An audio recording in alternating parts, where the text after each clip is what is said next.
العالمین الصلاۃ والسلام علی سید الانبیاء والمرسلین اما بعد اعوذ باللہ من الشیطان الرجیم بسم اللہ الرحمن الرحیم قال اللہ تبارک و تعالی فی شان حبیبہ الکریم ان اللہ وملائکتہ یصلون علی النبی یا ایہا الذین آمنوا صلوا علیہ وسلموا تسلیما صلی اللہ علی النبی الامی وآلہ صلی اللہ تعالی علیہ وسلم صلاۃ و سلام علیک یا رسول اللہ صلی اللہ تعالی علیہ وسلم۔ حدثنا اسماعیل بن عبداللہ قال حدثنی سلیمان بن بلال عن معاویہ عن ابی ذر عن سعید بن یسار عن ابی ہریرہ ان رسول اللہ صلی اللہ تعالی علیہ وسلم قال خلق اللہ الخلق فلما فرغ منہ قامت الرحیم فقال مہن قالت ھذا مقام العائد بکا من القطیعیت فقال الا ترضین ان اصل من وصلک واقطع من قطعک وصلک واقطع من قطعک قالت بلا یا رب الی آخر الحدیث۔ اللہ تبارک و تعالیٰ کا لاکھ لاکھ شکر و احسان ہے کہ رب کی دی ہوئی توفیق سے ہم اور آپ قرآن پاک کے بعد سب سے معتبر کتاب بخاری شریف کے درس میں حاضر ہیں۔ اللہ کریم آقا کریم علیہ السلام کی حدیثیں سننے سے زیادہ عمل کی توفیق عطا فرمائیں۔ آج کے درس میں کتاب التوحید کی جو پہلی حدیث پاک ہے، یہ حدیث پاک سیدنا ابو ہریرہ رضی اللہ تعالیٰ عنہ سے روایت ہے کہ رسول کریم علیہ السلام نے فرمایا کہ خلق اللہ الخلق، جب اللہ تعالیٰ نے مخلوق کو پیدا کیا، سارے مخلوق کو جب اللہ تعالیٰ نے پیدا کر لیا، فلما فرغ منہ، تمام مخلوق کو پیدا کرنے کے بعد جب اللہ فارغ ہوا تو قامت الرحیم، صلہ رحمی کھڑا ہوا، فقال مہن، تو فرمایا کہ رک جاؤ، قالت ھذا مقام العائز بکا، فرمایا کہا کہ یہ تم سے پناہ مانگنے کا مقام ہے، من القطعیت، قطع رحمی سے، فقال الا ترضین ان اصل من وصلک، تو پھر کہا کہ کیا تم راضی نہ ہو اس پر کہ میں اس کو ملاؤں جو تمہیں ملائے، واقطع من قطعک، اور میں اسے توڑوں جو تم سے توڑے، قالت بلا یا رب، کہی کہ ہاں یا رب۔ صلہ رحمی کے تعلق سے اس حدیث پاک میں ہے کہ اللہ تعالیٰ نے جب تمام مخلوق کو پیدا کیا اور مخلوق کی پیدائش ہو گئی، سارے مخلوق پیدا ہو گئے، جتنی بھی چیزیں پیدا ہونی تھی ہو گئیں، تو صلہ رحمی جو ہے اس سے اللہ تبارک و تعالیٰ نے فرمایا کہ جو تمہیں ملائے گا میں اس سے ملاؤں گا، جو تمہیں توڑے گا میں اس سے توڑوں گا۔ اللہ تعالیٰ نے صلہ رحمی سے فرمایا۔ اب یہ صلہ رحمی کیا چیز ہے؟ صلہ رحمی کو اگر ایک دم آسان جملوں میں اگر سمجھنے کی کوشش کریں نا تو صلہ رحمی کا مطلب ہوتا ہے رشتہ جوڑنا، رشتہ داروں کی رشتہ داری نبھانا، اس کو بولتے ہیں صلہ رحمی۔ رشتہ داری نبھانا یہ صلہ رحمی کہلاتا ہے۔ اور صلہ رحمی کے تعلق سے اللہ نے فرمایا کہ جو صلہ رحمی کرے گا ہم اس کو ملائیں گے، اور جو صلہ رحمی نہیں کرے گا یعنی رشتے نہیں نبھائے گا، رشتے توڑے گا، تو ہم بھی اس کے ساتھ توڑیں گے۔ یعنی اللہ تبارک و تعالیٰ اس کو سلامتی عطا فرمائے گا جو رشتہ داریاں نبھائے گا، اور اس کے لیے سلامتی نہیں ہے جو رشتہ داریاں توڑے گا۔ رشتوں کی بڑی اہمیت ہے اسلام میں۔ اگر آپ مذہب اسلام میں اسلام کی تعلیمات پر بات کریں نا تو رشتہ نبھانے پر اسلام نے بہت زور دیا ہے۔ آج کل رشتوں کا معاملہ بڑا کمزور ہو گیا ہے۔ آدمی دوست و احباب پر بھروسہ کرتا ہے، رشتہ داروں پر بھروسہ نہیں کرتا۔ آج کل یہ بہت عجیب و غریب، اچھا کچھ اس کی وجہ رشتہ داریاں بھی ہیں، لوگ بھی اس کی وجہ ہے کہ رشتہ دار جو قریبی ہوتے ہیں نا وہی کئی بار نقصان دینے کے لیے کھڑے ہو جاتے ہیں، تو یوں ایک بار دو بار تین بار پھر آدمی تھوڑا سا بچنے لگتا ہے کہ یار یہ ہے تو رشتہ دار لیکن اس کو کوئی معاملہ اگر شیئر کرو نا تو یہ نقصان پہنچاتا ہے۔ تو بہرحال حالات عجیب و غریب ہیں، لیکن اسلام کیا ہے اس بارے میں، رشتہ داریاں نبھانے پر ہمارا مذہب کیا کہتا ہے، یہ توجہ سے سنیے۔ انہی حالات کی وجہ سے نا آدمی اپنی کچھ خاص بات اگر ہوتی ہے تو وہ اپنے دوستوں سے تو بتا دے گا، اپنے رشتہ داروں سے نہیں بتاتا۔ چاہے بچوں کی شادی کا مسئلہ ہو، کوئی کام ہو، کوئی اور باتیں ہو، تو یہ مطلب یہ کہ حالات ہی ایسے ہو گئے ہیں، لیکن اسلام یہ سکھاتا ہے کہ رشتہ داریاں نبھانی چاہیے۔ روایت دیکھیے، اگر کوئی رشتہ داریاں نبھا رہا ہے تو وہ صلہ رحمی کر رہا ہے۔ پہلے آپ یہ پوری بات سمجھنے کے لیے یہ یاد رکھیے گا، رشتہ داری نبھانا مطلب صلہ رحمی کرنا۔ اگر رشتہ داری نہیں نبھا رہا ہے تو وہ صلہ رحمی نہیں کر رہا ہے، یہ یاد رکھیے۔ اب اس کو سنیے، حضرت ابو ہریرہ رضی اللہ تعالیٰ عنہ ایک مرتبہ آقا کریم علیہ السلام کی حدیث بیان فرما رہے تھے۔ اس دوران آپ نے فرمایا، حضرت ابو ہریرہ نے فرمایا کہ رشتہ داری توڑنے والا ہمارے محفل سے اٹھ جائے۔ ابو ہریرہ نے فرمایا، صحابی رسول ہیں، فرمایا اگر کوئی رشتہ داری توڑ کر ہماری محفل میں بیٹھا ہے تو وہ اٹھ جائے۔ ایک نوجوان اٹھ کر فوراً اپنی پھپھی کے یہاں گیا، اس بیچ سے ایک نوجوان اٹھا اور اپنی پھپھی کے پاس گیا، اور جس سے اس کا کئی سال پرانا جھگڑا تھا، جس پھپھی کے پاس گیا اس پھپھی سے کئی سال پرانا جھگڑا تھا ان کا۔ جب دونوں ایک دوسرے سے راضی ہو گئے، پھپھی کے پاس گیا، معافی تلافی کی، خوش کیا ان کو۔ جب دونوں خوش ہو گئے نا، پھپھی بھی خوش ہو گئی، تو پھپھی نے اس نوجوان سے کہا، اس نوجوان سے پھپھی نے کہا تم جا کر اس کا سبب پوچھو۔ پہلے تو پھپھی نے پوچھا کہ آج اچانک کیا ہو گیا، برسوں پرانا جھگڑا تم آج ختم کرنے آ گئے، وجہ کیا ہے؟ تو انہوں نے بتایا کہ ابو ہریرہ نے یہ کہا ہے کہ ہماری محفل سے وہ اٹھ جائے جو رشتہ توڑ کر بیٹھا ہے، بس ان کی وجہ سے میں آیا ہوں۔ تو پھپھی نے کہا اچھا جا کے وجہ پوچھو، رشتہ داری توڑنے والوں کو اپنی محفل سے کیوں اٹھایا انہوں نے، جا کے پوچھو ایسا کیوں ہوا۔ آ کر انہوں نے پوچھا کہ ایسا کیوں ہوا، ابو ہریرہ سے پوچھا کہ آپ نے کیوں اٹھنے کے لیے کہا جو رشتہ داری توڑ رکھا ہے۔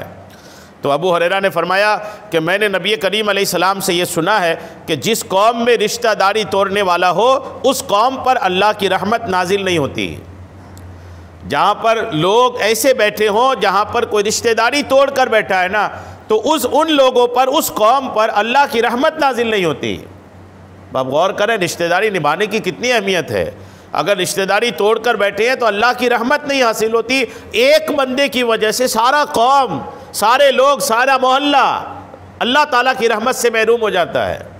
اس لیے رشتہ داریاں جو ہے وہ بہرحال نبھانے کی کوشش کرنی چاہیے۔ صلہ رحمی کو اور صدر الشریعہ کی زبانی سنتے ہیں۔ صلہ کا معنی ہے کسی بھی قسم کی بھلائی اور احسان کرنا، اور رحم سے مراد قرابت داری اور رشتہ داری ہے۔ اور بار شریعت میں ہے کہ صلہ رحم کا معنی رشتے کو جوڑنا ہے، یعنی رشتے والوں کے ساتھ نیک اور اچھا سلوک اور بھلائی کرنا۔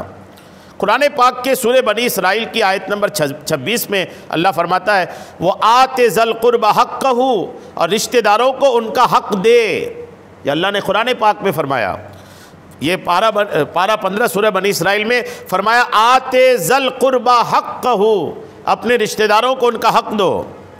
اس آیت کی تفسیر میں مفتی نعیم الدین مراد آبادی رحمۃ اللہ تعالی علیہ فرماتے ہیں کہ ان کے ساتھ صلہ رحمی کر اور محبت اور میل جول اور خبر گیری اور موقع پر مدد اور حسن معاشرت مسئلہ، اور اگر وہ محارم یعنی ایسا قریبی رشتہ دار کہ ان میں سے جس کسی کو بھی مرد اور دوسرے کو عورت فرض کیا جائے تو نکاح ہمیشہ کے لیے حرام ہو، جیسے باپ، ماں، بیٹا، بیٹی، بھائی، بہن، چچا، پھپھی، ماموں، خالہ، بھانجا، بھانجی وغیرہ، اگر یہ رشتہ دار ہونا اور وہ محتاج ہو جائیں، وہ پریشان ہو جائے، غریب ہو جائے، تو ان کا خرچ اٹھانا یہ بھی ان کا حق ہے، اور طاقت والے رشتہ دار پر لازم ہے کہ ان کا خرچ اٹھائے۔ یہ سگے رشتہ دار جن کا نام لیا میں نا، باپ، بیٹا، بیٹی، بھائی، بہن، چچا، پھپھی، ماموں، خالہ، بھانجا، بھانجی، یہ وہ رشتہ دار ہیں کہ اگر ان میں سے کوئی غریب ہو گیا تو امیر رشتہ دار اگر اسی خاندان میں ہے تو ان پر لازم ہے کہ وہ ان کا خرچہ اٹھائے۔ یہ اسلام کہتا ہے، یہ ہمارا مذہب ہے کہ یہ کہتا ہے لازم ہے آپ ان کا خرچہ اٹھاؤ اگر اللہ نے طاقت دیا ہے تو۔ حضرت فقیہ ابو اللیث سمرقندی فرماتے ہیں صلہ رحمی کرنے کے 10 فائدے ہیں۔ یہ بزرگ فرماتے ہیں رشتہ داری نبھانے کے کتنے فائدے ہیں؟ 10 فائدے ہیں۔ نمبر 1، اللہ کی رضا حاصل ہوتی ہے۔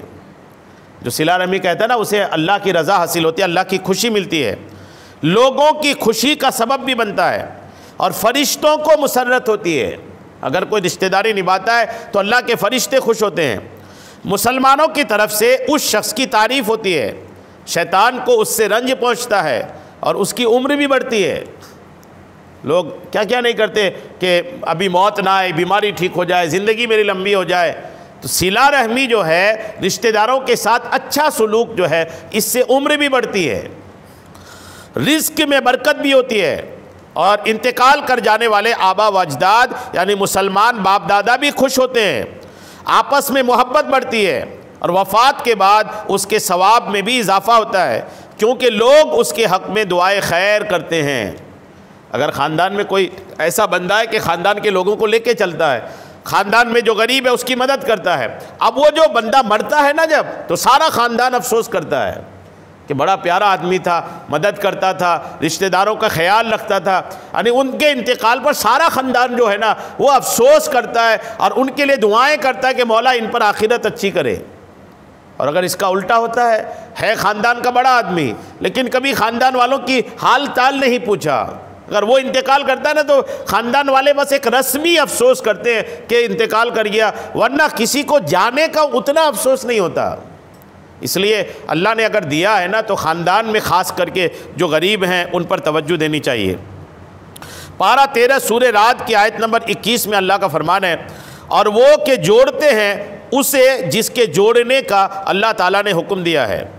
صاحب قرآن مبین محبوب رب العالمین صلی اللہ تعالیٰ علیہ وسلم ایک مرتبہ ممبر پر تشریف فرما ہوئے، ایک صحابی نے عرض کی یا رسول اللہ لوگوں میں سب سے اچھا کون ہے؟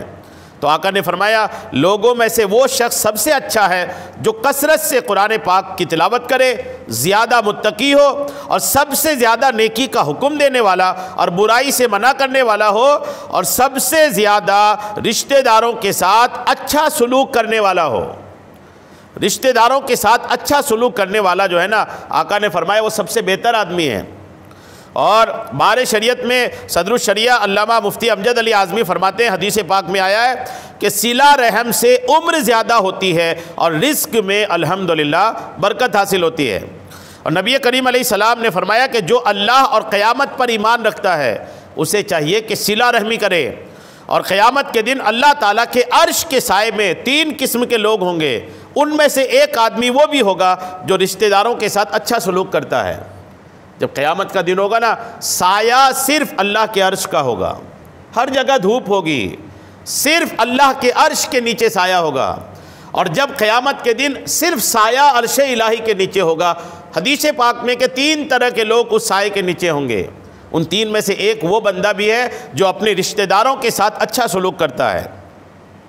اور ام المومنین سیدہ عائشہ صدیقہ فرماتی ہے کہ میں نے حضرت زینب سے زیادہ دیندار، زیادہ پرہیزگار، زیادہ سچی اور زیادہ صلہ رحمی اور زیادہ صدقہ کرنے والی کوئی عورت نہ دیکھی۔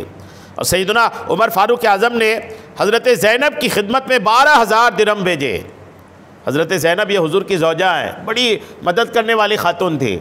آقا نے فرمایا تھا ایک بار کہ میرے بعد میری زوجہ میں سے وہ انتقال کرے گی جس کے ہاتھ لمبے ہیں۔ حضور نے یہ فرمایا تھا جس کے ہاتھ لمبے ہیں۔ تو آقا کے وصال کے بعد ازواج مطہرات ہاتھ ناپتی تھی کہ کس کے ہاتھ لمبے ہیں۔ اب ہاتھ جو لمبے نا کسی اور کی نکلی اور انتقال کسی اور کا ہوا، تو لوگ کو حیرت ہوئی کہ ہاتھ تو لمبے کسی اور کے تھے، انتقال اس کا کیسے ہوا؟ جب انہوں نے غور کیا نا، سیدہ زینب کا انتقال ہوا تھا، جب غور کیا تو سمجھ میں آیا کہ ہاتھ لمبے سے مراد زیادہ صدقہ خیرات کرنے والی تھی، کہ حضور کی ازواج میں سیدہ زینب جو ہے یہ بہت زیادہ الحمدللہ خرچ کرتی تھی اللہ کے راستے میں۔ اور کتنا خرچ کرتی تھی دیکھیے، سیدنا فاروق اعظم ایک مرتبہ 12,000 درہم حضرت زینب کی خدمت میں بھیجے تحفے کے طور پر۔ جب یہ 12,000 آئے نا تو سیدہ زینب نے کیا کیا، انہوں نے یہ رقم پورے 12,000 درہم اٹھائے اور اپنے رشتہ داروں میں تقسیم کر دیا، رکھا ہی نہیں اپنے پاس، اٹھایا اور اپنے سارے رشتہ داروں میں لے جا کر تقسیم کر دیا۔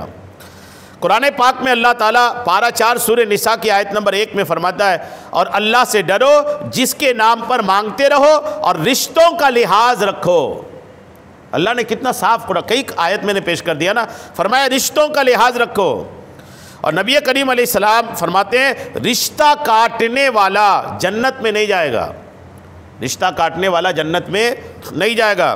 اور علامہ علی قاری اس حدیث پاک کے تحت لکھتے ہیں کہ اس سے مراد یہ ہے کہ جو شخص بغیر کسی سبب اور بغیر کسی وجہ کے قطع رحمی کے حرام ہونے کے علم کے باوجود اسے حلال اور جائز سمجھے وہ کافر ہے، ہمیشہ جہنم میں رہے گا اور جنت میں نہیں جائے گا، یا یہ مراد ہے کہ پہلے جانے والوں کے ساتھ جنت میں نہیں جائے گا، یا یہ مراد ہے کہ عذاب سے نجات پانے والوں کے ساتھ بھی نہیں جائے گا، پہلے سزا پائے گا اس کے بعد جنت میں داخل ہوگا۔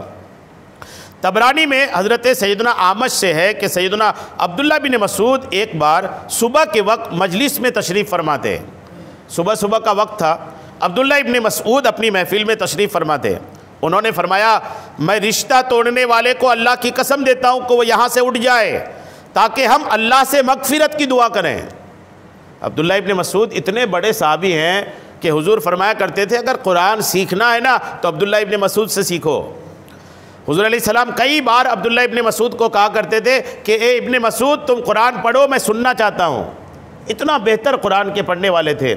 یہ عبداللہ ابن مسعود ایک بار اپنی مجلس میں فرمایا کہ ہم میں سے جو لوگ یہاں بیٹھے ہیں نا، جو بھی رشتہ کاٹ کر بیٹھا ہے ہماری محفل سے اٹھ جائے۔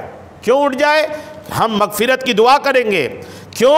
اس لیے کہ رشتہ توڑنے والے پر آسمان کے دروازے بند رہتے ہیں، اور رشتہ توڑنے والا اگر مجلس میں بیٹھا ہو تو کسی کی دعا قبول نہیں ہوتی۔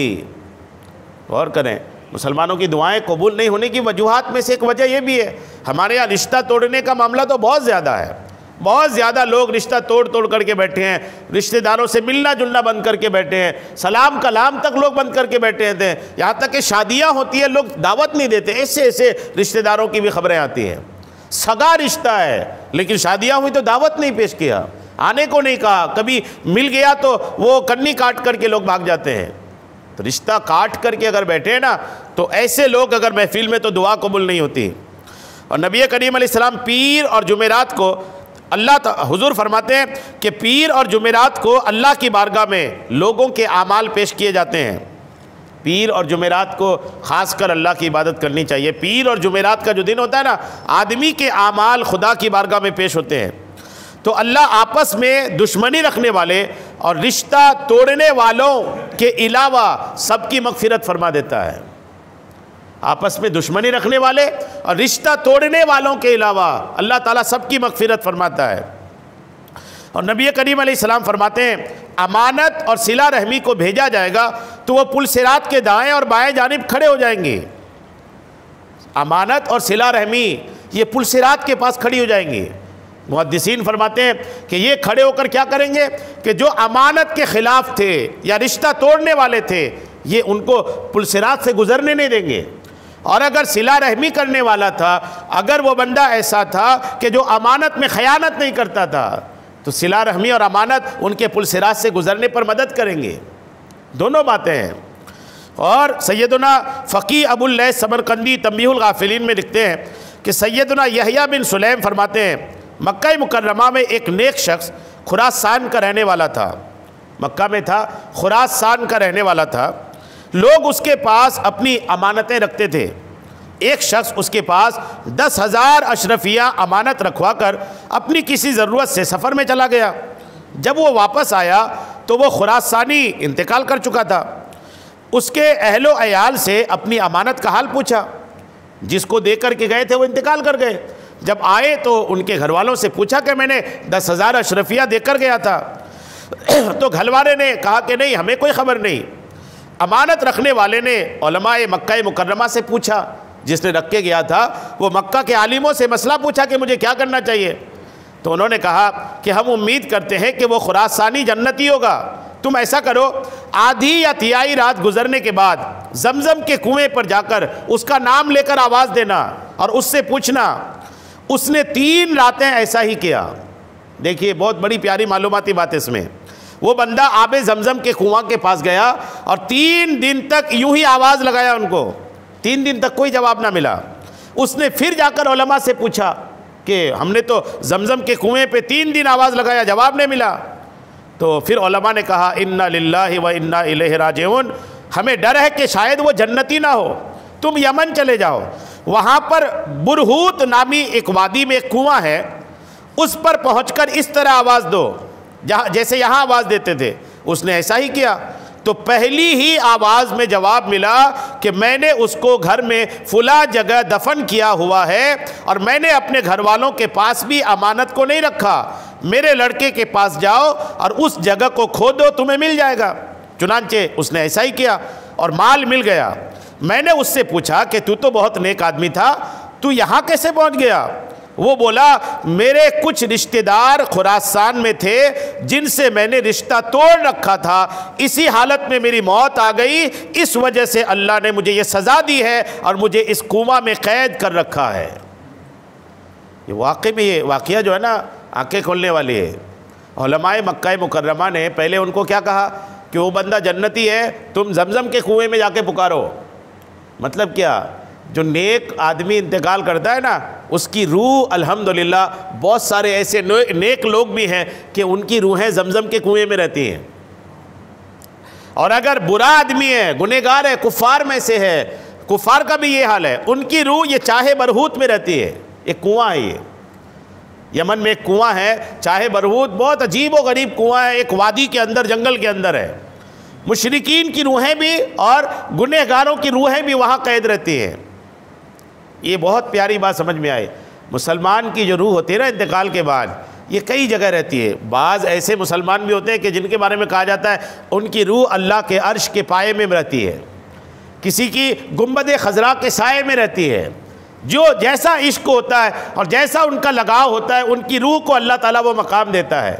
غور کریں، جس زمزم کے کنویں کے یا اس پانی کے لیے آدمی کیا کیا نہیں کرتا اور بھر کے لے آتا اپنے ملک میں، اس کنواں میں کسی روح کو رہنے کا موقع ملے تو اس روح کی عظمت و شان کا کیا عالم ہوگا۔ تو مومن کی روح وہاں رہتی ہے۔ اچھا، یہ خراسانی جو تھا نا جس کا واقعہ آپ نے سنا، یہ بندہ تھا نیک، تو علماء نے کہا ٹھیک ہے زمزم کے کنویں میں آواز لگاؤ، نیک ہے تو جنتی ہوگا۔ نہیں آواز آئی، کہا جاؤ برہوت کنویں میں آواز لگاؤ، اور جب وہاں آواز لگایا، پکارا ان کا نام لے کر، تو جواب آیا، اور جواب بھی آیا اور بتایا بھی کہ میں یہاں کیوں آیا، مجھے اس کنویں میں کیوں لایا گیا۔ تو جواب یہ ملا کہ وہ اپنے رشتہ داروں سے رشتہ توڑ کر کے رکھا تھا، رشتہ توڑ کر رکھنے کی وجہ سے ان کا یہ حال ہوا۔ اللہ کرم فرمائے۔ رشتہ داریاں جو ہے نا اس کو نبھانے کی ہر ممکن کوشش کرنی چاہیے۔ اچھا، رشتہ داری نبھائیں گے کیسے؟ رشتہ داری نبھانے کا مطلب کیا ہے؟ حال چال پوچھتے رہنا، ایک وقت کے بعد آتے جاتے رہنا، کہیں ملاقات ہو تو سلام دعا ہونا، گھر میں کوئی فنکشن ہوا تو بلانا، طبیعت خراب ہوئی تو عیادت کو جانا، ضرورت مند ہے تو مدد کرنا، یہ ہے رشتہ داری نبھانا۔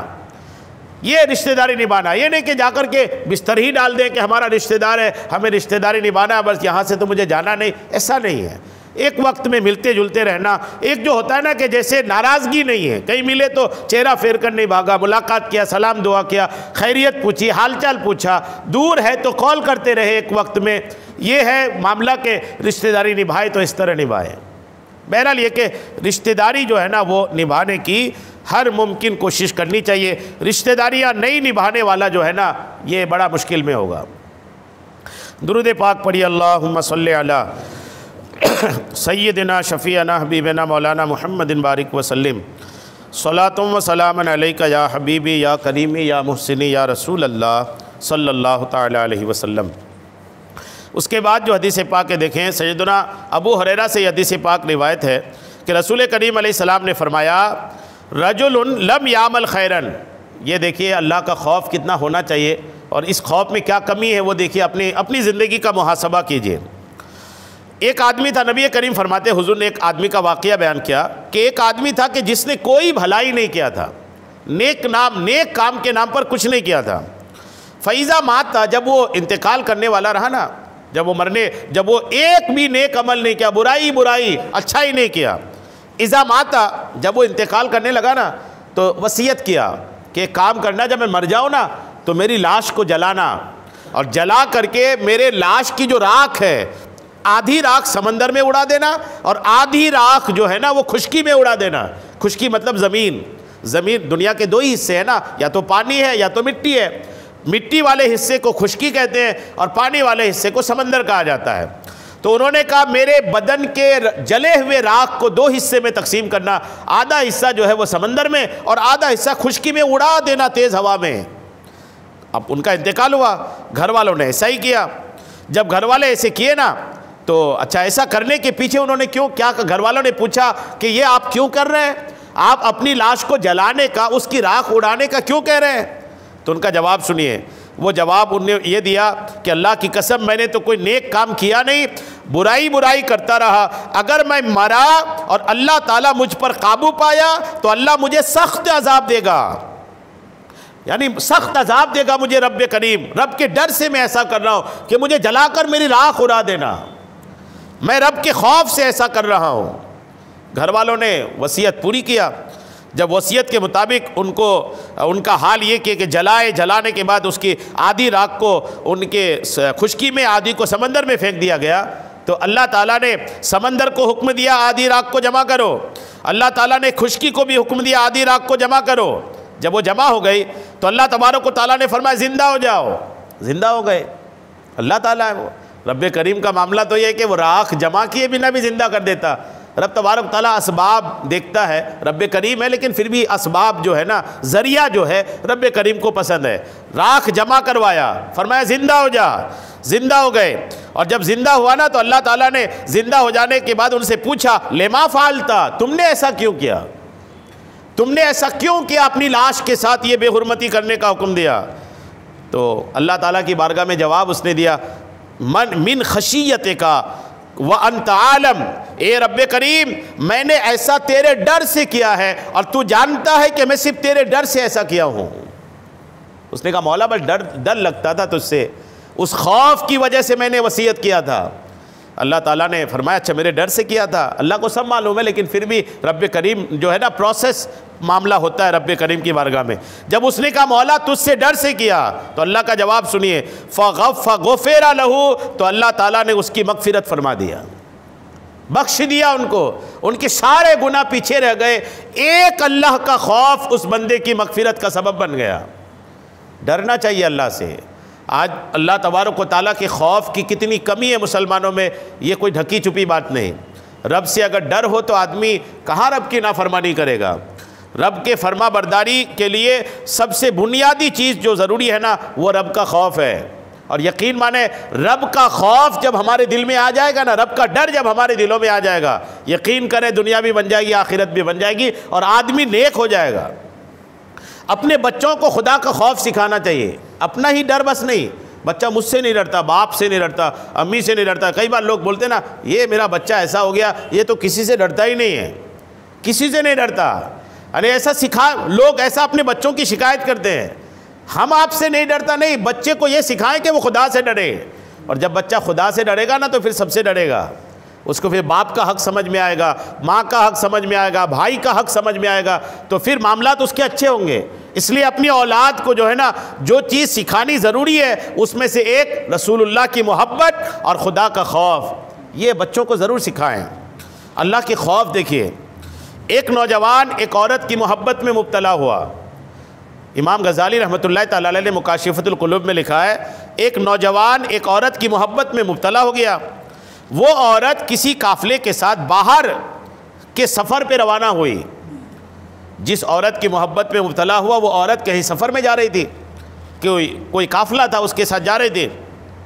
نوجوان کو جب معلوم ہوا نا کہ میں جس سے محبت کرتا ہوں وہ عورت کہیں سفر میں نکلی ہے، تو وہ بھی قافلے کے ساتھ چل پڑا، وہ بھی چل پڑا کہ چلو جس سے محبت ہے وہ سفر میں جا رہی ہیں۔ جب قافلہ جنگل میں پہنچا، رات ہو گئی، رات کو انہوں نے کہیں پر پڑاؤ ڈالا، سارا قافلہ سو گیا۔ وہ نوجوان چپکے سے اس عورت کے پاس پہنچا اور کہنے لگا میں تجھ سے بے انتہا محبت کرتا ہوں اور اسی لیے میں اس قافلے کے ساتھ سفر کر رہا ہوں۔ عورت بولی جا کر دیکھو کوئی جاگ تو نہیں رہا؟ کہا تم رات کے سب کے سونے کے بعد میرے پاس آئے ہو، دیکھ کر آؤ کوئی جاگ تو نہیں رہا ہے۔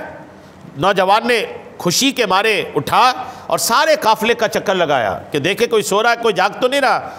سب کو دیکھ کر آیا، واپس آ کر کہنے لگا سب لوگ غافل پڑے سو رہے ہیں۔ عورت نے پوچھا لوگ تو سو رہے ہیں، اللہ تعالیٰ کے بارے میں تمہارا کیا خیال ہے؟ میں نے بات دیکھیے، کہا کہ اللہ کے بارے میں تمہارا کیا خیال ہے، کیا وہ بھی سو رہا ہے؟ نوجوان بولا اللہ تو نہ کبھی سوتا ہے اور نہ کبھی اللہ کو اونگ آتی ہے۔ تب عورت بولی لوگ تو سو گئے، کیا ہوا اللہ تو جاگ رہا ہے، وہ ہمیں دیکھ رہا ہے، اس سے ڈرنا ہم پر فرض ہے۔ جوان نے جب ہی یہ بات سنی اللہ کے خوف سے کانپنے لگا اور برے ارادے سے توبہ کر کے گھر واپس چلا گیا۔ کہتے ہیں کہ وہ توبہ کرنے والا نوجوان جب مرا تو کسی نے اسے خواب میں دیکھ کر پوچھا سناؤ کیا گزری؟ جوان نے جواب دیا کہ میں نے اللہ تعالیٰ کے خوف سے ایک گناہ کو چھوڑا تھا، اللہ تعالیٰ نے اسی سبب سے میرے تمام گناہوں کو بخش دیا ہے۔ اللہ کے خوف سے گناہ چھوڑنے کی جو فضیلت ہے نا وہ یہ ہے، دیکھیں کبھی گناہ کے قریب اگر گئے نا تو فوراً خدا یاد آ جائے اور خدا کی وجہ سے گناہ سے قدم پلٹ لیں۔ اللہ کو یہ عمل بہت پسند ہے، گناہ کے تو قریب ہی نہیں جانا ہے، لیکن کبھی شیطان اور نفس کے بہکاوے پر اگر گناہ کے قریب گئے نا، قربت اگر ملی گناہ کی تو فوراً خدا یاد آ جائے اور واپس آ جائے، اللہ تعالیٰ ایسوں کے سارے گناہ بخش دیتا ہے۔ ایک اور روایت دیکھیے، بنی اسرائیل میں ایک مالدار عورت تھا، ایک مالدار عابد تھا، مالدار عابد، عابد مطلب عبادت کرنے والا۔ اسے تنگدستی نے گھیر لیا۔ وہ جو مالدار تھا کثیر العیال تھا، کثیر العیال مطلب آل و اولاد بہت سارے تھے۔ بنی اسرائیل تھا، بنی اسرائیل کے ایک کثیر العیال مطلب اس کے بہت سارے بچے تھے، بیوی، ان کے ماں باپ، یعنی گھر والے بہت سارے ان کی ذمہ داری کے تھے۔ اب وہ جو عابد تھا نا عبادت گزار، ایک وقت ایسا آیا کہ وہ تنگدست ہو گیا، غریبی آ گئی۔ جب وہ بہت پریشان ہوا تو اپنی بیوی سے کہا جاؤ کسی سے کچھ مانگ کر لاؤ، حالت بہت خراب ہو گئی، بیوی سے کہا جاؤ کہیں سے کچھ مانگ کر لاؤ۔ عورت نے ایک تاجر کے یہاں، ایک بزنس مین کے یہاں جا کر کھانے کا سوال کیا۔ تاجر نے کہا کہ اگر تم میری آرزو پوری کرو تو جو چاہو لے سکتی ہو۔ تاجر کی نیت بگڑی عورت کو دیکھ کر، کہنے لگا میری خواہش پوری کرو، میری تمنا پوری کرو، میرے ساتھ بدکاری کرو، پھر جو چاہو لے جانا۔ عورت جو تھی نا وہ حیا والی تھی، چپ چاپ خالی ہاتھ گھر لوٹ آئی۔ بچوں نے جب ماں کو خالی ہاتھ آتے دیکھا تو بھوک سے چلانے لگی، کہنے لگی امی ہم بھوک سے مر رہے ہیں، ہمیں کچھ کھانے کو دو۔ عورت تھی، ماں تھی، بچوں کا بھوک دیکھا نہیں گیا۔ دوبارہ اسی تاجر اسی بزنس مین کے یہاں لوٹ گئی، کھانے کا سوال کیا۔ تاجر نے پھر وہی بات کی جو پہلے کہہ چکا تھا۔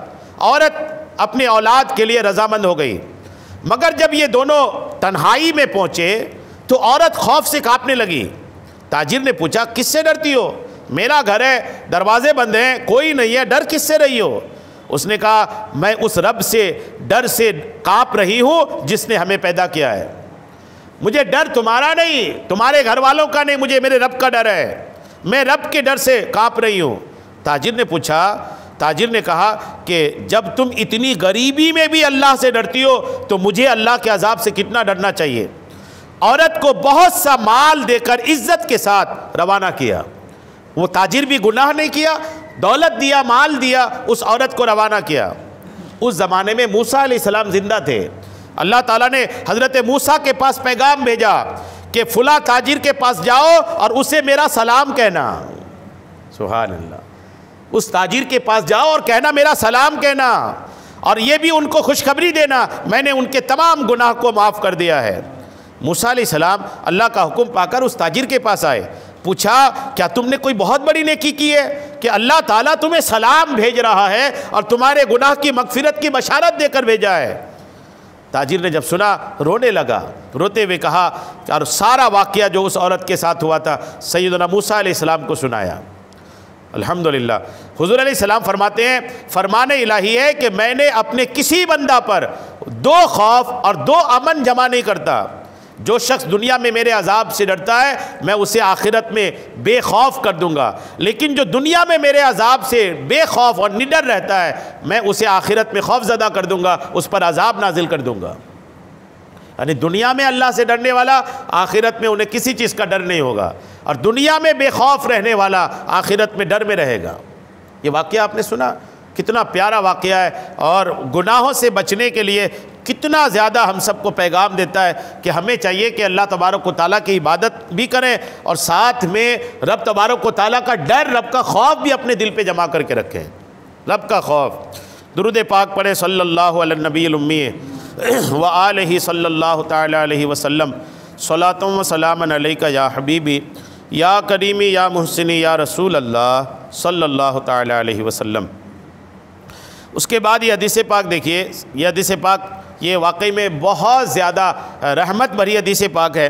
حدیث پاک ابو ہریرہ سے روایتیں کہتے ہیں کہ انا عبدن اصاب ذنبن وربما قال اذنب ذنبن، ایک بندہ گناہ کیا، کوئی بندہ تھا، نبی کریم بیان فرما رہے ہیں کہ ایک بندہ گناہ کیا اور گناہ کرنے کے بعد رب کی بارگاہ میں توبہ کیا، کہا یا رب اذنبت، کہا اصبت فاغفر ہو، مولا میں نے گناہ کیا، مولا میں نے گناہ کیا، میری مغفرت فرما، توبہ کیا۔ فقال ربہ، اللہ نے فرمایا اعلم عبدی ان لہ ربا، اللہ تعالیٰ بڑا خوش ہوتا ہے اگر کوئی توبہ کرتا ہے تو۔ جب وہ بندہ گناہ کر کے توبہ کیا نا تو حضور فرماتے ہیں، اللہ فرماتا ہے میرے بندے کو معلوم ہے کہ کوئی رب ہے جو بخشتا ہے۔ الحمدللہ، بڑا مطلب یہ اس طرح کی بات جب پڑھتے نا کہیں پر تو لگتا ہے کہ نہیں، اللہ نے چاہا تو بخشش تو مل ہی جائے گی، ایسا کریم رب ہم نے پایا ہے۔ تو اللہ تعالیٰ نے فرمایا کہ میرا بندہ توبہ کر رہا ہے، مطلب میرے بندے کو معلوم ہے کہ اس کا رب ہے جو اسے بخشے گا۔ ایسا میرے رب کریم فرما کر کے رب کریم فرماتا ہے کہ میں نے اپنے بندے کو بخش دیا۔ جب بندہ سمجھ رہا ہے کہ میں بخشوں گا تو پھر میں نے بخش دیا۔ دوبارہ وہ بندہ کچھ دنوں کے بعد، کچھ دن تو وہ رکا رہتا ہے، کچھ دنوں کے بعد پھر گناہ کرتا ہے، اور جب پھر گناہ کرتا ہے پھر رب کریم کی بارگاہ میں عرض کرتا ہے مولا میری مغفرت فرما، میں گناہ میں پڑ گیا۔ دوسری مرتبہ پھر رب کریم فرماتا ہے کہ میرا بندہ جانتا ہے کہ اس کا کوئی رب ہے جو اسے بخشے گا، میں نے اپنے بندے کو بخشا۔ پھر جتنے دن رب چاہتا ہے وہ بندہ رکا رہتا ہے، کوئی گناہ نہیں کرتا۔ تیسری بار پھر وہ گناہ میں مبتلا ہوتا ہے، پھر رب کریم کی بارگاہ میں عرض کرتا ہے مولا میں گناہ کیا۔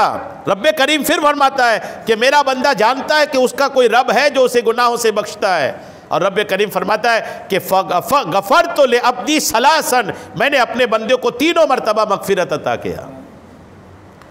کئی بار کیا ہوتا ہے جب بندہ کوئی گنہگار ہوتا ہے نا، توبہ کرنے کا من کرتا ہے، دل کرتا ہے توبہ کر لو، پھر شیطان سمجھاتا ہے توبہ کرو گے پھر تو کر لو گے گناہ، اور جب پھر کر لو گے تو پھر کیا کرو گے، اس لیے توبہ نہیں کرو۔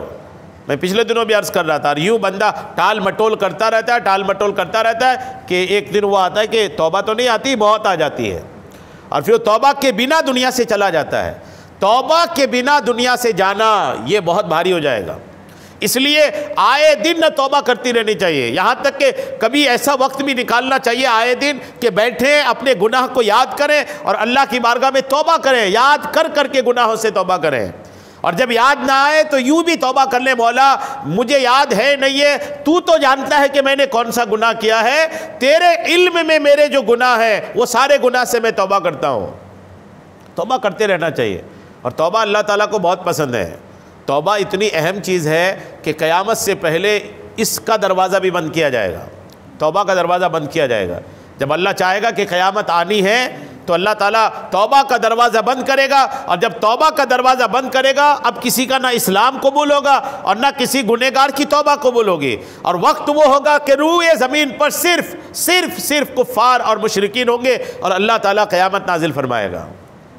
توبہ کرتے رہنی چاہیے۔ توبہ اللہ کو اتنی پسند ہے کہ اللہ تعالیٰ فرماتا ہے کہ اگر تم لوگ توبہ نہیں کرو گے نا تو تم سب کو ہلاک کر کے ایک ایسی قوم میں لاؤں گا جو گناہ کرے گا، توبہ کرے گا، گناہ کرے گا، توبہ کرے گا۔ مجھے توبہ اتنی پسند ہے، تو توبہ جو ہے نا کرتی رہنی چاہیے۔ آقا کریم علیہ السلام خود دن میں 70 مرتبہ استغفار پڑھتے تھے، 70 مرتبہ، جبکہ آقا کریم علیہ السلام سے دور دور تک کوئی گناہ نہیں ہوا۔ آقا گناہوں سے پاک ہیں، یہاں تک کہ گناہ کرنے کی طاقت بھی نبی کریم علیہ السلام میں نہیں ہے۔ انبیاء جو ہوتے ہیں وہ گناہوں سے معصوم ہوتے ہیں، گناہوں سے معصوم ہونے کا مطلب گناہ کی طاقت بھی نبیوں کی شخصیت میں نہیں ہوتی، پھر بھی نبی کریم علیہ السلام دن میں 70 مرتبہ استغفار کرتے تھے۔ استغفار مطلب توبہ، استغفر اللہ جو ہے نا یہ توبہ ہے، یہ بھی ایک توبہ ہے۔ تو استغفار جو ہے نا پڑھتے رہنا چاہیے کہ آپ پڑھتے بھی رہے، خاص کر کے جب بستر پہ گئے سونے کے لیے گئے تو اس وقت استغفار پڑھ کے سونا چاہیے، کہ اگر استغفار پڑھ کے سوئے اور وہی موت آ گئی، چونکہ نیند جو ہے نا وہ موت کی بہن ہے، نیند موت کا ایک حصہ ہے، نیند میں بھی انسان کی روح کچھ حد تک بدن سے نکلتی ہے، دوبارہ جاگا نہ جاگا، اس لیے بستر پہ جائیں تو سونے سے پہلے اپنے گناہوں کی توبہ کر کے سوئیں کہ اگر موت آئی بھی تو توبہ پر موت آئے گی انشاءاللہ۔ تو بہرحال یہ کہ توبہ کی بہت اہمیت ہے، کبھی یہ نہیں سوچنا چاہیے کہ ابھی میں توبہ کروں گا پھر گناہ ہو جائے گا، پھر توبہ کروں گا پھر گناہ ہو جائے گا، بالکل اس کے بارے میں نہ سوچیں، اور اللہ کی بارگاہ میں توبہ کرتے رہیں۔ درود پاک پڑھیں، صلی اللہ علی النبی الامی وآلہ صلی اللہ تعالی علیہ وسلم، صلاۃ و سلام علیک یا رسول اللہ صلی اللہ تعالی علیہ وسلم۔ اس کے بعد یہ حدیث پاک دیکھیے، اللہ تبارک و تعالیٰ کی شان ستاری دیکھیے، رب تبارک و تعالیٰ کیسے اپنے بندوں کے گناہوں کو چھپاتا ہے۔ حدثنا مسدد قال حدثنا ابو عوانہ عن قتادہ عن صفوان بن محرز ان رجلا سأل ابن عمر کیف سمعت رسول اللہ یقول فی نجوا. حضرت صفوان بن مہرزان سے ایک آدمی نے پوچھا، ابن عمر سے پوچھا کہ آپ کیا سنتے ہیں کہ رسول کریم علیہ السلام کانا پھوسی کے بارے میں، کانو کان بات کرنے کے بارے میں کیا فرماتے ہیں؟ قال یدنو احدکم من ربہ حتی یضع کتفہ علیہ.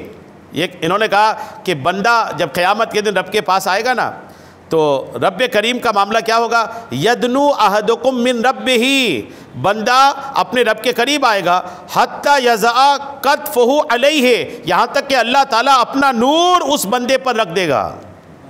کانوں کان بات کرنا کیا ہوتا ہے؟ حضور سے ایک صحابی سے کسی نے پوچھا تو وہ صحابی حدیث بیان کر رہے ہیں. کانوں کان بات کرنا سنیے، بڑا لطف والی حدیث پاک ہے کہ جب قیامت کا دن ہوگا بندہ اپنے رب کے قریب جائے گا.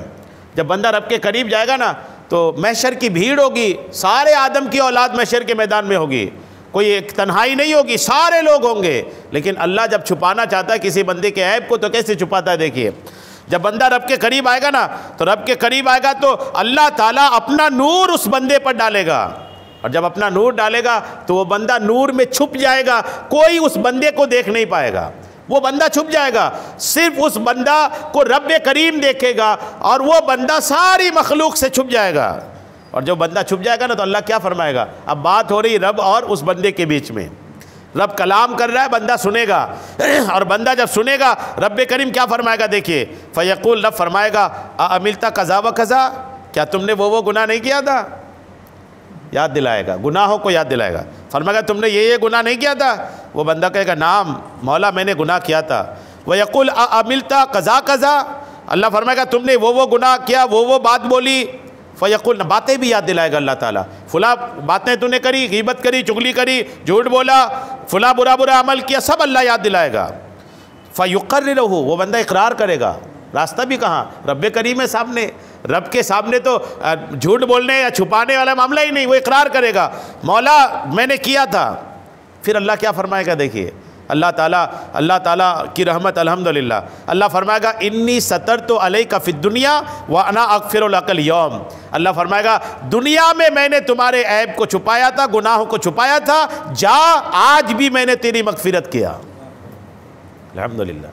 اللہ تعالیٰ جو ستار اللہ کا نام ہے نا، اس نام کو جپنا چاہیے جی. اللہ تعالیٰ یہ کرم کر دے نا ستاری والا، یہ ستاری والی شان ہے اللہ تعالیٰ کی. ستار کا مطلب ہوتا ہے عیب کو چھپانے والا، اور اللہ تعالیٰ الحمدللہ ایسا عیب کو چھپانے والا ہے. اگر جو لوگ بھی معاشرے میں رہتے ہیں نا، یہ بات میں کئی بار کہتا ہوں اور یہ حق بات ہے کہ اگر سارے لوگوں کی برائیاں کھل جائیں، جو بندہ اپنی پیدائش کے بعد بالغ ہونے کے بعد سے لے کر اس عمر تک جو گناہ کیا تھا سارے گناہ پبلکلی ہو جائے تو آپ سمجھیں کہ کوئی کسی کو منہ دکھانے قابل نہیں ہوگا. مطلب سبھی ایسے نہیں ہے لیکن زیادہ تعداد ایسے لوگوں کی ہی ہے کہ لوگ مطلب کیا منہ چھپاتے پھریں گے. لیکن اللہ نے کیا کرم فرمایا، آدمی گناہ کرتا ہے رب کریم گناہ چھپا دیتا ہے. رب کریم ستار ہے، بندوں کے گناہ چھپا دیتا ہے. اور جب رب کریم کرم فرمائے گا جس پر آخرت میں بھی چھپانا رہے گا نا تو اللہ کریم ایسا فرمائے گا. وہ اچھا جب رب کریم فرمائے گا نا تم نے یہ گناہ کیا تھا، رب چاہتا تو یوں بھی کرتا کہ محشر کی بھیڑ ہوتی، سارے لوگ سنتے ہیں، لیکن اللہ ان پر اپنا نور رکھے گا، اس بندے کو بھی چھپائے گا. یہ بھی شان ستاری ہے کہ بندے کو بھی چھپا لے گا اور چھپا کر کے پھر فرمائے گا، یاد دلائے گا فلاں فلاں گناہ تم نے کیا تھا، فلاں فلاں بات تم نے بولی تھی. اور جب وہ اقرار کرے گا کہ مولا میں نے یہ سارا کچھ کیا تھا، پھر رب کریم فرمائے گا کہ میں نے دنیا میں تمہارے گناہ چھپائے، آج جاؤ میں تمہیں مغفرت عطا کرتا ہوں. الحمدللہ. یہ مطلب یہ حدیث سن کے نا ایک ذوق بننا چاہیے کہ جہاں یا اللہ کی تسبیح پڑھتے ہیں نا وہاں پر یا ستار اس کی بھی تسبیح پڑھیں. اور جب یہ تسبیح پڑھیں نا تو اس وقت یہ دعا کریں کہ مولا تو ستار ہے، دنیا میں تو نے میرے گناہ میرے عیب چھپائے، آخرت میں بھی تو چھپا دینا. اور آخرت میں اگر رب نے چھپا دیا تو یقین مانے کہ بیڑا پار ہے آخرت میں. اللہ سے اس کی دعا جو ہے نا وہ کرتے رہنی چاہیے. اس کے بعد حدیث پاک دیکھیں، ابو سعید خدری اس حدیث کے راوی کہتے ہیں قال النبی صلی اللہ تعالی علیہ وسلم، قال النبی علیہ السلام ان اللہ یقول لأہل الجنہ یا اہل الجنہ. اللہ تعالیٰ کی سب سے بڑی نعمت کیا ہے؟ دیکھیے سب سے بڑی نعمت اللہ تعالیٰ کی کیا ہے. جب سارے جنتی جنت میں چلے جائیں گے تو اللہ تعالیٰ جنتیوں کو پکار کر کے فرمائے گا اے جنتیوں. سارے جنتی جب بھی جنت میں شروعات کی بات کر رہا ہوں, شروعات میں جب بھی جنتیوں کو اللہ کا پکار آئے گا نا تو سارے جنتی گھبرائیں گے کہیں نکلنے کا حکم نہ ہو جائے, ڈریں گے وہ نکلنے کا حکم نہ ہو جائے. اور جہنمیوں کو جب کبھی پکار ہوگی نا تو وہ خوشی میں مچلیں گے, پکارا جا رہا ہے کہیں نکلنے کا حکم نہ ہو جائے. یہ شروعات میں ہوگا, دونوں جگہ یہ ایک بات ہوگی. ظاہر سی بات ہے کوئی بڑی نعمت ملتی ہے نا تو کھونے کا بڑا ڈر رہتا ہے, بہت ڈر رہتا ہے. غریب آدمی دروازے پہ کنڈی بھی نہیں لگاتا, یوں ڈھکیل کے اندر سو جاتا ہے, پتہ ہے کچھ ہے ہی نہیں. اور امیر آدمی جو ہے دروازہ بھی لگاتا ہے, لاک بھی کرتا ہے. اور اب تو ایک عجیب فیشن ہو گیا, لوگ 20-20 ہزار کے کتے خرید کر کے بٹھالتے ہیں. جہاں کتا ہوتا ہے وہاں اللہ کی رحمت نہیں آتی, اور بندہ کتا لا کر رکھ کے سمجھتا ہے کہ میں سیف رہوں گا. عجیب و غریب لوگ ہو گئے ہیں, یعنی کتے پر بھروسہ کر رہے ہیں. کتے پر بھروسہ کریں, اللہ کی رحمت پہ بھروسہ کریں اور اللہ تبارک و تعالیٰ کے مطابق اپنی زندگی گزاریں. کہاں کی کون سی مصیبت رب ڈالے گا نہ کہ کتا ڈالے گا. پتہ نہیں لوگوں کو کیا ہو گیا. اور اچھا وہ بھی مطلب اتنے مہنگے کتے خرید رہے ہیں, کتوں کا کھانا الگ آ رہا ہے. اب تو کتوں کا میڈیکل بھی کھل گیا, کتوں کے ڈاکٹر بھی الگ بن گئے. وہ بھی بیچارے, ان کا بھی ایک فیشن ہے, وہ ایک بزنس بھی ہے. اب وہ جب دیکھے گھر کتے آ گئے تو ان کا علاج بھی ہونا ہے, تو علاج بھی ہونا ہے تو میڈیکل بھی ہے. اب وہ بڑا عجیب لگتا ہے بارڈر میں دیکھ کر یہ کتوں کا ڈاکٹر یا کتوں کا میڈیکل, بڑا مطلب ایک عجیب سا بھی لگتا ہے. اللہ رحم کرے, لوگوں کے حالات ہیں. تو اللہ تعالیٰ جو ہے نا جنتیوں کو پکارے گا. جنتیوں کو جب پکارے گا تو سارے جنتی کے لبیک ربنا و سعدیک, مولا حاضر ہیں. والخیر فی یدیک, مولا تیرے دستے قدرت میں ساری بھلائی ہے. یعنی جب پکارے گا نا تو ایک ڈر جو ہوگی نا, اس ڈر کی وجہ سے یہ جملے ہوں گے. کیا ہوگا؟ لبیک ہم حاضر ہیں, سعدیک مولا تو کرم فرمانے والا ہے, والخیر فی یدیک مولا ساری بھلائی تیرے ہاتھ میں ہے. یہ سارا کچھ ہوگا رب کو راضی کرنے کے لیے. جب یہ سارا کچھ جو کہیں گے نا, فیقول اللہ فرمائے گا, یعنی مزے کا جملہ, اللہ فرمائے گا حل ردیتم, کیا تم لوگ خوش ہو گئے ہو؟ الحمدللہ. رب پوچھے گا کیا خوش ہیں؟ کوئی بڑا پوچھتا ہے کہ خوش ہیں تو کیا مزہ آتا ہے نا. چھوٹا بڑے کو پوچھے تو ٹھیک ہے, لیکن بڑا چھوٹے کو پوچھتا ہے تو بڑا ایک لطف آتا ہے. اللہ فرمائے گا جنتیوں سے کیا خوش ہو؟ فیقولون وما لنا اللہ نرضى یا رب, مولا ہمارا کیا ہے کہ ہم خوش نہ ہو. وقد آتیتنا ما لم توتی احدا, تم نے مولا ہمیں اتنا دیا کہ کسی کو نہ دیا. من خلقک, اپنے مخلوق میں. اتنا کچھ دیا کہ کسی کو نہ ملا, اور جب اتنا کچھ ملا تو ہم خوش نہ ہو تو کیا ہو؟ فیقول, تو اللہ فرمائے گا الا اوتیکم افضل من ذلک, کیا میں اس سے بھی افضل کوئی چیز دے دوں؟ اللہ فرمائے گا اس سے بھی افضل کوئی چیز دے دوں. یہ جو تم نے جنت پائی نا, جنت سے بھی بہتر چیز میرے پاس تمہارے لیے ہے, دے دوں؟ تو اب جنتی تو جنتی ہے. جب وہ ایسا کہیں گے, اللہ تعالیٰ ایسا فرمائے گا, فیقولون, تو جنتی کہیں گے یا رب وای افضل من ذلک, اس جنت سے بھی افضل کوئی چیز ہے؟ کیا چیز ہے وہ مولا عطا کیا جائے؟ تو اللہ تعالیٰ فرمائے گا فیقول احل علیکم رضوانی فلا اسخط علیکم بعدہ ابدا. اللہ فرمائے گا اس جنت سے بھی سب سے بڑی نعمت میں یہ دے رہا ہوں, سنو کہ میں تم سے راضی ہو گیا, آج کے بعد کبھی ناراض نہیں ہوں گا. اللہ کی سب سے بڑی نعمت ہے یہ, اور یقین کریں یہی بڑی نعمت ہے. اللہ ناراض ہو رہا ہے تو جنت بھی تباہ ہو جائے اور جنتی بھی تباہ ہو جائے. رب کی ناراضگی, جس رب نے جنت بنایا وہ رب چاہے تو ایک بار میں سارا تباہ کر دے.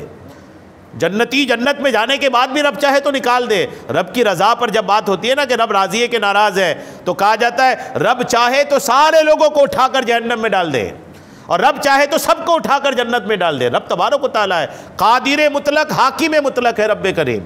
رب تبارک و تعالیٰ کی قدرت و فیصلے کے سامنے کسی کی نہ چلتی. اس لیے رب کی رضا سب سے اہم ہے, اور وہ بھی ایسی رضا کی بشارت اللہ دے رہا ہے کہ جنتیوں میں راضی بھی ہوں, اور ایسا راضی ہوں کہ آج کے بعد ناراض نہیں ہوں گا. رضا اور پھر ناراض نہیں ہونے کی جو بشارت ہے, یہ بڑی بشارت ہے. یہاں تک کہ اللہ تعالیٰ نے اس بشارت کو جنت سے بھی بہتر فرمایا کہ یہ جنت سے بھی بہتر بشارت ہے یہ. کیوں؟ اس لیے کہ اب جب ناراض نہیں ہوں گا نا تو یہ کنفرم ہے کہ جنت سے نہیں نکالے جاؤ گے, اور جنت سے نہیں نکالا جانا الحمدللہ یہ بشارت ہے. تو اللہ تعالیٰ کو راضی رکھنے کی جو کوشش ہے یہ کرتے رہنا چاہیے. اللہ کس چیز سے راضی ہوتا ہے, اللہ تعالیٰ کس چیز سے راضی ہوتا ہے, کس چیز سے ناراض ہوتا ہے, ایک حدیث پاک لے, اور یہ ساری بات اللہ تعالیٰ کے رسول نے اس میں ڈال دی.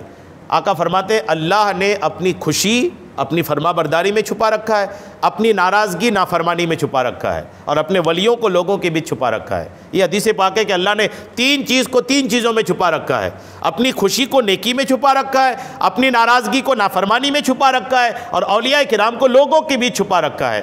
تو اولیاء کرام تو ایک ٹاپک ہے، آج جس پر بات ہو رہی ہے کہ اللہ کی خوشی یہ نیکی میں چھپا ہے، اللہ کی ناراضگی نافرمانی میں چھپا ہے۔ نیکی کتنی بڑی چھوٹی بات یہ نہیں، گناہ کتنا بڑا کتنا چھوٹا بات یہ نہیں، اگر نیکی ہے چھوٹی سے چھوٹی نیکی ہو اللہ کی رضا اس نیکی میں ہے، اور نافرمانی چھوٹی سے چھوٹی کیوں نہ ہو اللہ کی ناراضگی نافرمانی میں ہے۔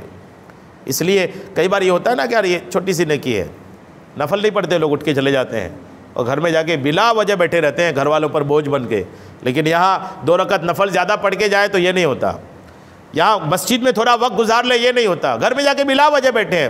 بلا وجہ بیٹھنے والے لوگ بھی ہیں، تو اگر بیٹھے ہیں نا تو اللہ تعالیٰ کی عبادت کریں، اللہ نے زندگی دیا، اگر موت ابھی نہیں آ رہی، زندگی کے کچھ دن بچے ہیں تو نیکی کا کاؤنٹ بڑھائیں، نیکی کے کاؤنٹ میں اضافہ کریں اور اللہ تعالیٰ کی عبادت میں اپنا وقت گزاریں، اور نیکیاں کرتے رہیں، چھوٹی سی چھوٹی نیکی کرنے کا موقع ملے کر دیں، اور یہ ارادہ رکھیں، اور اس وقت ذہن میں یہ حدیث بھی رہے کہ ہو سکتا ہے اسی نیکی میں اللہ کی رضا چھپی ہو اور مل جائے وہ رضا۔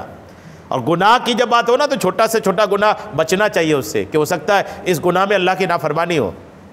اور تیسری بات، ٹاپک آئی تو بات عرض کر دیتا ہوں، اللہ نے اپنے اولیاء کرام کو لوگوں میں چھپا رکھا ہے، مومنین میں اللہ نے اپنے اولیاء کو چھپا رکھا ہے، تو ہر مومن کا احترام کرنا چاہیے کہ ہو سکتا ہے یہ مومن اللہ کا ولی ہو۔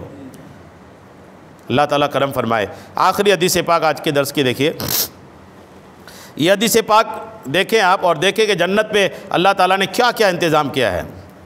یہ حدیث پاک حضرت ابو ہریرہ سے روایت ہے کہ ان نبی علیہ السلام کان یومن یحدث وعنده رجل من اہل البادیہ، نبی کریم ایک بار صحابہ کے بیچ گفتگو کر رہے تھے اور آقا کے پاس کچھ دیہات کے لوگ تھے۔ ان رجلا من اہل الجنہ استاذن ربہ فی الزرع، آقا کریم اچھا دیہاتی لوگ بھی بیٹھے تھے، شہر کے لوگ بھی بیٹھے تھے، اور آقا نے فرمایا کہ جنتیوں میں سے ایک جنتی اللہ تعالیٰ سے کھیتی کرنے کی اجازت مانگے گا۔ جنتیوں میں سے ایک جنتی اللہ کی بارگاہ میں کہے گا مولا میں کھیتی کرنا چاہتا ہوں۔ جب وہ کھیتی کی اجازت اللہ تعالیٰ سے مانگے نا، فقال لہو اولست فیما شیتا، اللہ فرمائے گا کہ کیا تم جو چاہتے ہو جنت میں تمہیں ملا نہیں ہے؟ کیا کمی ہے کہ تمہیں کھیتی کرنے کا موقع، کھیتی کرنا ہے؟ اللہ فرمائے گا اتنی بڑی جنت ہے، نعمتیں ہیں، لطف لو، کھیتی کرنا کیوں چاہتے ہو؟ تو وہ بندہ کہے گا قال بلا مولا سب کچھ ہے، ولکنی احب ان ازرع، میں چاہتا ہوں کہ میں کھیتی کروں، کوئی کمی نہیں ہے جنت میں لیکن میں کھیتی کرنا چاہتا ہوں۔ تو جب وہ بندہ ایسا چاہے گا نا تو اللہ فرمائے گا فَأَسْرَعَ وَبَزَرَ فَتَبَادَرَ الطَّرْفَ، اللہ تعالیٰ ایسا کرم فرمائے گا کہ فوراً دانے آ جائیں گے، فوراً دانہ ڈال بھی دیا جائے گا، فوراً اگ بھی جائے گا، اور فوراً دانہ بھی تیار ہو جائے گا، فرشتے کٹائی بھی کر دیں گے، یعنی لمحے بھر میں سارا کچھ ہو جائے گا، اور ان کے سامنے دانوں کا ایک ڈھیر ہوگا جو سامنے رکھا ہوگا، سارا پروسیس ہوگا لیکن جلدی جلدی ہوگا۔ یہ نہیں کہ بارش کا انتظار کرو تو وہ ہل والے کو پکڑ کے لاؤ تو وہ ہل جتائی کرو تو وہ دانہ رکھو تو کئی مہینوں بعد اگتا ہے، یہ دنیا ہے۔ جنت میں ایسا نہیں ہوگا، فوراً سارا کچھ دکھے گا ان کو کہ ہو رہا ہے، کھیتی ہوئی، دانہ ڈلا، پودے اگے، دانہ نکلا، کٹائی ہوئی، پکا، اور وہ سامنے دانے کا ڈھیر ہے۔ وہ جب سارا کچھ رکھا ہوگا نا، یہ جب نبی کریم علیہ الصلوۃ والتسلیم نے یہ ارشاد فرمایا نا فَيَقُولُ اللَّهُ دُونَكَ يَا ابْنَ آدَمَ فَإِنَّهُ لَا يُشْبِعُكَ شَيْءٌ، اللہ تعالیٰ جب وہ پہاڑ کے برابر دانہ آ جائے گا نا تو فرمائے گا یہ لو آدم کی اولاد، تمہارا پیٹ کوئی چیز نہیں بھر سکتا۔ اللہ تعالیٰ اولاد آدم کا یہی حال ہے، حضور نے بھی فرمایا کہ آدم کی اولاد کا پیٹ سوائے مٹی کے کوئی چیز نہیں بھر سکتی، تو اللہ بھی فرمائے گا تمہارا پیٹ کوئی چیز نہیں بھر سکتا، یہ لو دانے۔ اچھا جو دیہاتی لوگ بیٹھے تھے حضور کے بارگاہ میں یہ ساری حدیث سنے تو ایک دیہاتی کہنے لگا یا رسول اللہ لا تجد ھذا الا قرشیا او انصاریا فانہم اصحاب زرع، جو دیہاتی لوگ بیٹھے تھے وہ کہنے لگے یا رسول اللہ یہ جو کھیتی کی بات ہے نا یہ یقیناً یہ قریشی یا انصاری لوگ ہی بات کریں گے، فإنا نحن فلسنا باصحاب زرع، ہم لوگ تو کھیتی نہیں کرتے۔ جب حضور نے یہ سنا تو فضحک رسول اللہ، نبی کریم مسکرائے کہ جب کھیتی کی بات ہوئی تو دیہاتی لوگ کہہ رہے ہیں کہ یہ قریشی اور انصاری لوگ ہی ہوں گے جو قیامت کے دن جنت میں اللہ سے عرض کریں گے کہ مولا ہمیں کھیتی کرنا ہے، ہم دیہات کے لوگ کھیتی نہیں کرتے ہیں۔ جبکہ حقیقت یہ کہ قریش اور انصار یہ تو مدینے کے لوگ تھے، اچھا ان کی بھی کھیتیاں تھیں اس لیے وہ دیہاتی نے یہ کہا۔ تو جنت میں جو ہے نا کھیتی ہوگی۔ دو حدیث پاک بس اس موضوع کو مکمل کرنے کے لیے آپ سن لیجئے کہ جنت میں جو کھیتی ہوگی نا وہ کس انداز کی ہوگی. اور ایک تو آپ نے بخاری کی حدیث سن لیا, 2 حدیث اور سن لیجیے. سیدنا ابو ہریرہ سے روایت ہے کہ نبی کریم نے فرمایا جب جنتی جنت میں داخل ہو جائیں گے, ایک شخص کھڑا ہو کر عرض کرے گا رب کریم مجھے کھیتی باڑی کی اجازت عطا فرما. اسے اجازت دی جائے گی, چنانچہ وہ بیج ڈالے گا. ابھی وہاں سے بیج ڈال کر اس کی توجہ ہٹی بھی نہ ہوگی کہ فصل 12 گز تک اگ آئے گی. جیسے وہ ڈالے گا ابھی دھیان بھی نہیں ہٹے گا کہ 12 گز لمبا اس کی کھیتی اگ جائے گی. پھر ابھی وہ اپنی جگہ سے ہٹا بھی نہیں ہوگا کہ فصل پہاڑوں کی مثل تہ بہ ہو جائے گی. اور سیدنا اکرمہ فرماتے ہیں کہ جنت میں ایک شخص پشت کے بل لیٹا ہوا ہونٹوں کو حرکت بھی نہ دے گا. جنت میں دیکھیے کیا کیا نہیں ہوگا. جنتی ایک جنت میں نا پیٹھ کے بل لیٹا ہوگا, بولے گا کچھ نہیں, دل میں سوچے گا. کیا دل میں سوچے گا؟ اللہ پاک مجھے اجازت دیتا تو میں جنت میں کھیتی باڑی کرتا. دل میں سوچے گا. وہ زبان میں نہیں بولے, زبان سے بولے گا نہیں, دل میں سوچے گا. اسے معلوم بھی نہ ہوگا کہ جنت کے دروازوں پر مقرر فرشتے اپنی ہتھیلیوں میں بیج اٹھائے آئیں گے اور کہیں گے السلام علیکم. یہ ادھر دل میں سوچا, فرشتے بیج لے کر حاضر اور آ کر سلام کہیں گے. فرشتوں کی آواز سن کر بندہ اٹھ کر بیٹھے گا. فرشتے اس سے کہیں گے تمہارا رب ارشاد فرماتا ہے کہ تم نے اپنے دل میں کسی چیز کی تمنا کی ہے, بے شک میں اسے جانتا ہوں. اس نے یہ بیج, اللہ نے یہ بیج بھجوایا ہے اور ارشاد فرمایا کہ تم ان بیجوں کو بو. ارے دل میں ارادہ, اچھا دل میں ارادہ کر کے صرف کھیتی نہیں ملے گی.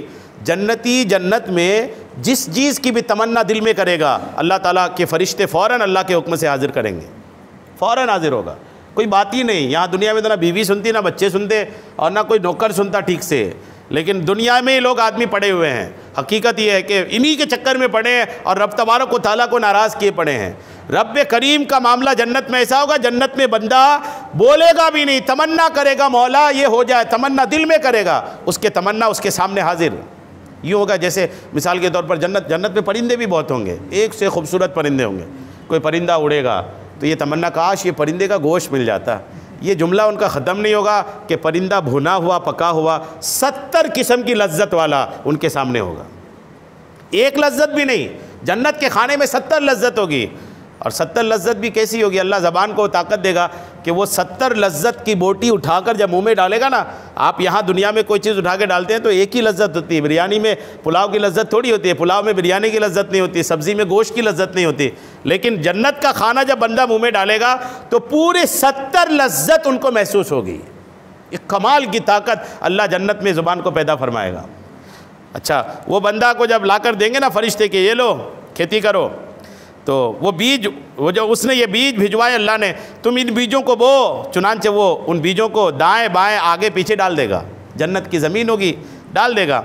بس اس کی خواہش اور تمنا کے مطابق پہاڑوں کی مثل فصل اگ آئے گی. پھر اس کا رب اس سے ارشاد فرمائے گا اے ابن آدم کھا, بے شک آدمی سیر نہیں ہوتا. یہاں بھی اللہ فرمائے کہ یہ آدمی جو ہے نا, انسان جو ہے نا سیر نہیں ہوتا, ان کی بھوک مٹتی نہیں ہے. بہرحال جنت اللہ نے پیدا کر رکھا ہے کس کے لیے؟ انسانوں کے لیے, ہم آپ کے لیے. تو بندے کا عمل ایسا ہونا چاہیے کہ اس جنت کو پانے کی کوشش کریں. اللہ تعالی ہم سب کو عمل کی توفیق عطا فرمائیں. آمین بجاہ النبی الامین صلی اللہ تعالی علیہ وسلم.